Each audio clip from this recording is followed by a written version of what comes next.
Welcome to Canada's podcast. So hi, everyone. Today I'm with Alex Turbide, the co-founder and CEO of Beat Connect. So Alex, thanks for being with us today. Pleasure to be here. Thank you. All right. So, like usually on Canada's podcast, we love to hear about your story as an entrepreneur. So tell us how you got to start your business. It's been a journey. I usually talk about this from the beginning, where basically I got out of university. I was a mechanical engineer, and very early on, I realized that this wasn't going to be it for me. No offense to engineers out there, but it's a tough world. And I knew from the get-go that I wanted to start a business. So I kind of had this 5-year plan in mind of where I wanted to be, what I wanted to do, and how I would get there. So for me, the next step was really kind of like building the skill sets necessary to kind of get to my dream of building a business. And one way to get there was getting my MBA. So I just did everything I had to do. I worked a couple of years in the industry so that I had, something viable to provide in my MBA with the classes. And when I got there, I leveraged basically everything the MBA had to give. Shout out to HEC Montreal. Awesome program if you're out there and you want to get an MBA in Quebec. And one of the cool things that I did actually when I was doing this program is I was the director for the entrepreneurship club, and I used this position to basically get high profile kind of CEOs or like startup people to come and talk about their experience, so that I could kind of know how you get there and how you go through the process of building your startup from scratch and moving forward. So awesome experience. And from what I understand, you had your 5-year plan of starting your business. And I think that is actually very, very entrepreneurial-like, right? Like very driven. This is where I want to go. This is where I'm going. But what got you interested in creating that 5-year plan? Like why entrepreneurship was the calling for you? It's actually something, it's very personal. Like you kind of have to find, what makes you tick. And for me, I was having a very hard time in kind of like a corporate environment, because you work on projects and like you do all these awesome things and you have budget and a lot of people that are willing, and it's really cool. But at some point you're going to hit that ceiling where people are going to say, no, that's where we're going to stop it. You don't need to go further. Like you have some awesome ideas for things that could be put into place, but they're going to say, no, this is not within budget, or we're not going to do it. And this always killed kind of like my mojo. I was like, why am I doing this thing? Like this whole environment doesn't really necessarily foster, pure creativity, or like just let's push it to the max and see where we can take it. There was always a limit. So I knew in my mind that if ever I was going to be happy, it would be in an environment where we could kind of control everything, right? It's our business. We do whatever we want with it. If we want to go in a direction, we go 100 miles an hour. So it was inevitable for me. Within 2 years, I was always hitting that ceiling. Yeah. So, and you wanted to break that ceiling by starting your business. So tell us more about, where you are now and what does your business do? So Beat Connect is actually a collaborative platform for musicians and producers, any kind of creators out there that want to, create music remotely and in real time. The beauty of this problem and everything that we're solving is that if you look at the music industry, they're like, and I'm not even kidding, they're like 10 years behind in terms of tech. We can see gaming that has been like booming in the last couple of years, and the music industry could have easily followed suit, but they didn't, for multiple reasons, having like multiple big players kind of competing in this environment and putting barriers. However, it's not happening. So we saw this opportunity and we're like, we're just going to go in and we're going to create this product that is really open source, with the same mentality that gaming has today. We wanted to do kind of like the same thing. So it was an opportunity, definitely. So yeah, I'm definitely not the musician of the group. Nick, my partner and co-founder, is the one that's been making music for over 20 years. He's the guy that was like walking up the stairs, in Plateau Mont Royal during winter when everything was icy, to kind of sell his CDs. And he's really kind of a self-made man. He's learned to program on his own. He built video games, all that. Awesome guy that I got to meet when I was working at CBC. And together we kind of like shared this passion of building something together, and when it was a perfect fit. It really was. Like when we met, we knew that we had complementary skill set. We knew there was this business opportunity. We kind of surveyed the market, and then within a month of actually meeting together, we're like, let's start a business. That's really cool. So talking about this, like build, like you had a vision, you took the steps, but finding someone was maybe not part of the plan, right? It just happened. What do you see? What were the signs that you saw that you're like, this is the right person to make my vision a reality? Hardworking guy. It's also, a personality fit. There's a couple of questions you always need to be very careful and open about when you want to partner with somebody. And one of the big ones is like, where do you actually want to stop? If somebody comes tomorrow and say that, we're going to buy this business for $5 million and you don't want to sell, but your partner wants to sell, then you got a problem. So you kind of have, it's funny to think about that, but like one of the very first thing you need to lay down and agree upon is your exit strategy. Because if one of you guys is not willing to push it as far as the other, then you're basically setting it up for failure. At some point there's going to be resentment and somebody's not going to be working as much, and then everything's going to crumble. So from the very beginning, we knew that this was a passion project for both of us. Like whatever we build, I wanted to build this awesome product that was solving a real problem for people, not just, kind of like a B2B thing where, we're going to make it 5% more efficient to work in this process line or whatever. No, I wanted to build something people were going to use and really like enjoy and facilitate whatever they were building. And Nick, he's super, super passionate about what he does and about music. He's been in this world of like, it's basically, we call it bedroom producers, like the people that make music from home, from their own setup. They have like their drum machines, they have like their pads and their guitar, whatever. And they do it for the fun of it, And he's been there for so long, he's done it for so long that he understands all of the little problems that we can fix today because we kind of wedge ourselves in between all of the big players. So passion, hardworking, and asking what's your ceiling, right? It's kind of funny that you're talking, I want to quit the corporate world because I can't break the ceiling. But in business, you also have to know what's your end goal. It's not a ceiling. It's kind of like, where are we going to do something next? Yes, because inevitably, like you might not get there. Like 99% of us will never get there. And I don't think that, we're in that position right now. But let's say that Google comes tomorrow and say, I'm buying you out for $100 million. Do you do it? I mean, we're all going to say yes, because $100 million is ludicrous. But that the point is still stands that if you build something successful enough and enough people see value in it, you're going to get some big player that's going to come in and is going to try to swoop it from you. This is just the reality of the markets, the way it is today. Most startups, they never go to that kind of like crazy phase where they're worldwide or whatever, because you need a lot of financial backing, you need a lot of gut to say that you're going to compete with those players. Because the day you say no to them, you got to be ready to turn around and be nimbler and be faster and be more aggressive to go to market. Yeah. And you've been working on Beat Connect for the last year. So what did the first year look like, and what made it that you're successful now with the business and that you're excited to keep going? Because the first year is always really tough, right?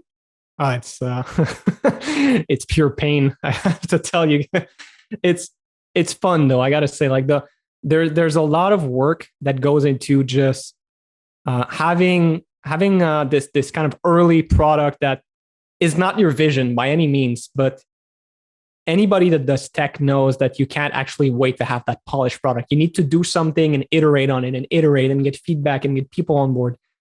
And it's very hard in today's ecosystem to get people excited about something that is not, a polished, finished product that has all the features that you want. So over the last year and a half almost now that we've been working on this thing, I can say that we are with our next release now lined up in 2 weeks, on October 15th. We are finally going to be releasing that super polished and finished product. That's going to be the foundation of everything that we're going to build on top. Because Beat Connect for us is just, the Beat Connect platform is really just the first step into what collaboration can become. it's an experience. It's not just a product. It's not just that one thing that allows people to connect and do things. There's a whole world of stuff that can be built on top. But for that, you need to have like that shiny product that's well made. So the last year has been a mix of us getting, rejected by people, cold calling, making sure that we have demos and presenting and getting feedback, and kind of that grassroots approach of getting people into, a Discord or any form of like group chat so that you can get their feedback when they try it. It's a lot of work, especially when you're working with consumers.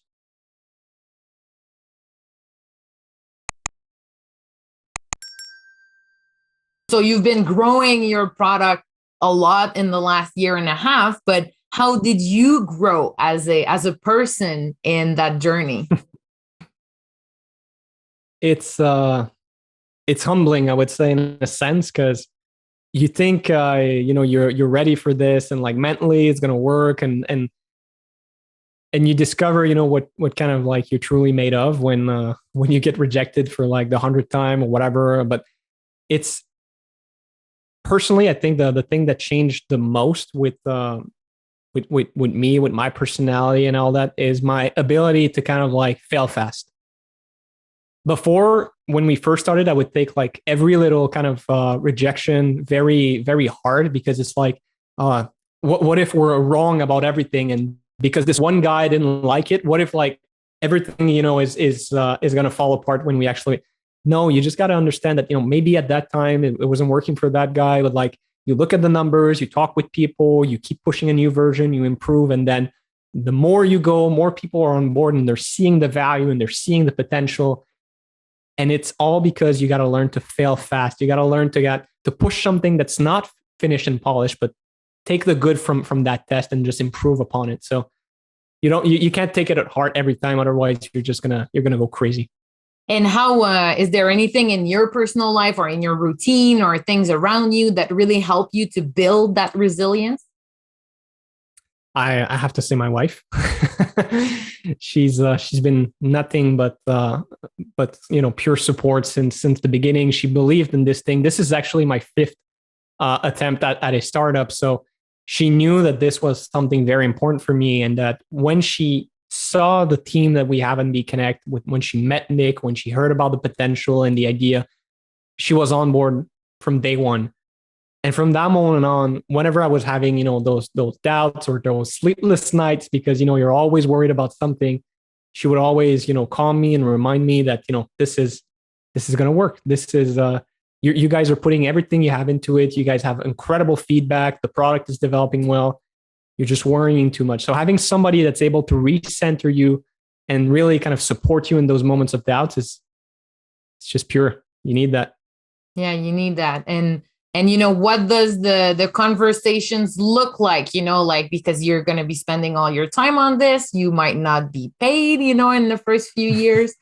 So how does the dynamic work for you?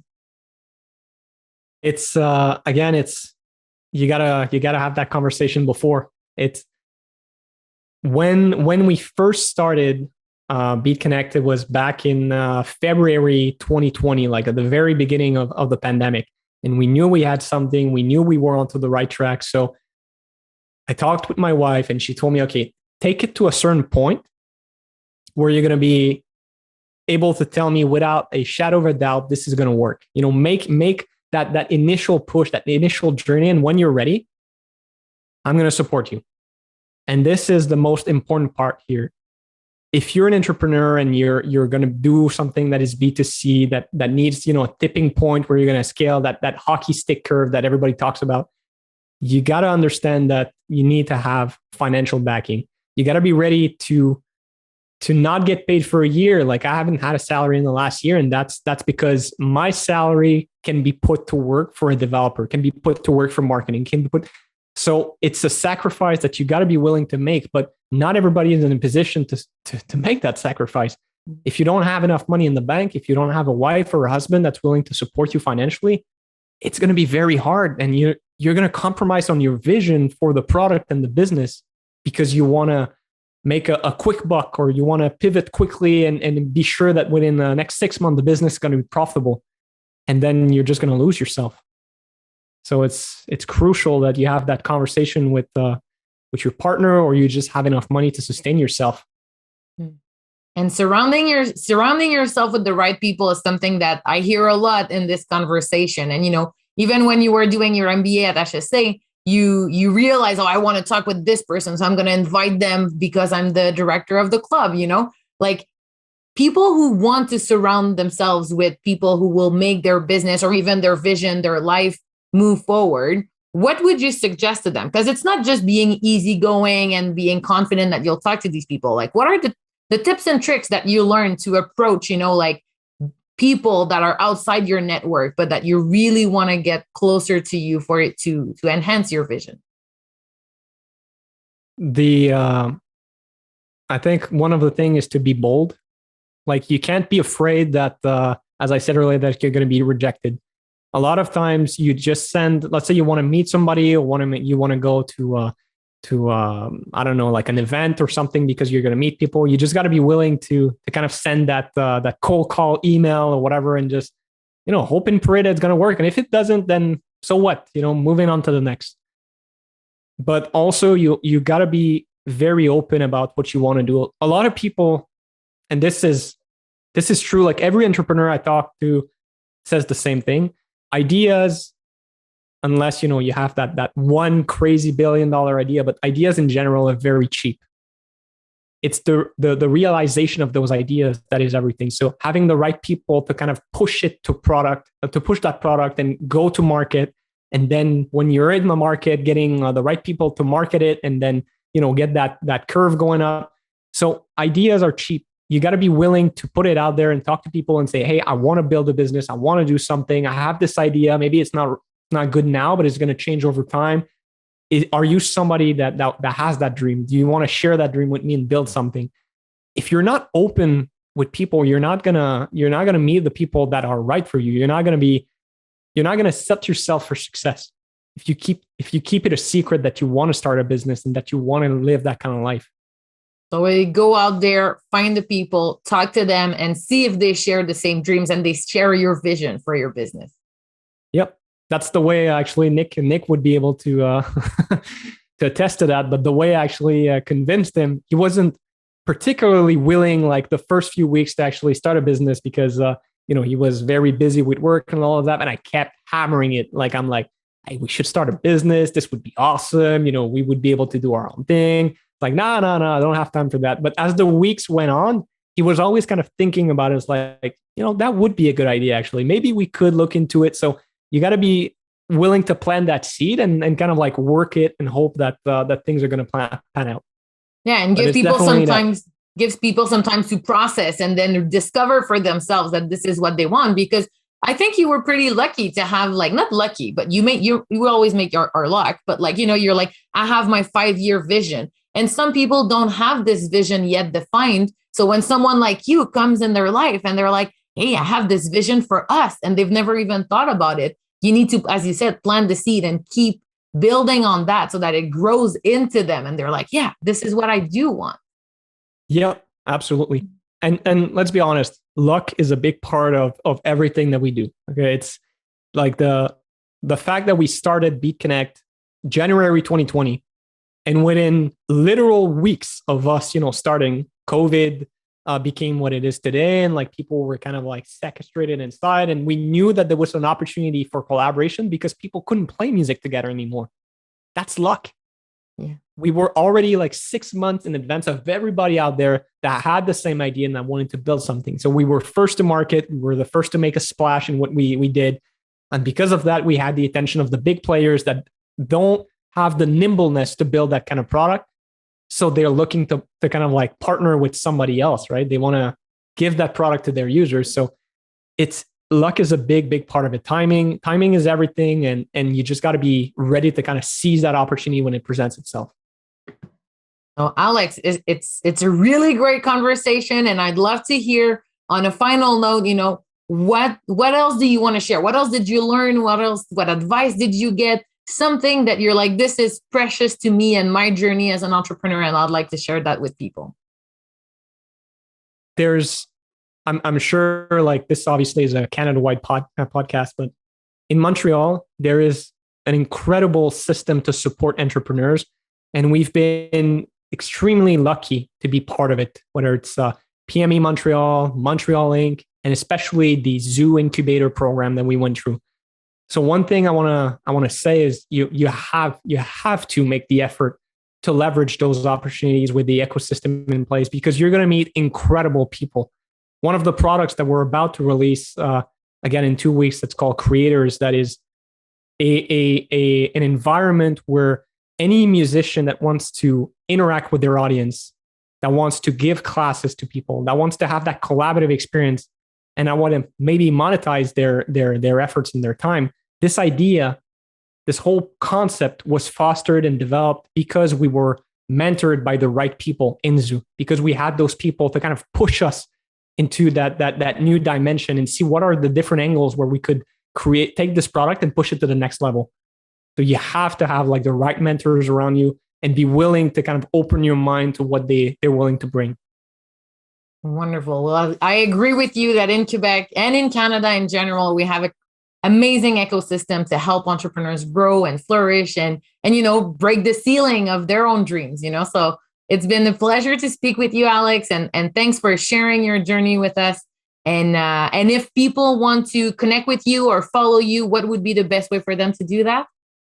They can go on beconnect.com or follow our social medias whether on LinkedIn, Facebook, or Instagram. We're very active. And if you're a musician out there that's looking to leverage your skill set, whether it's classes or whatever, we're launching the Creators Program in just 2 weeks. And we'd be very, very happy to chat with you guys and onboard you. Wonderful. Well, thanks, Alex. Thank you very much.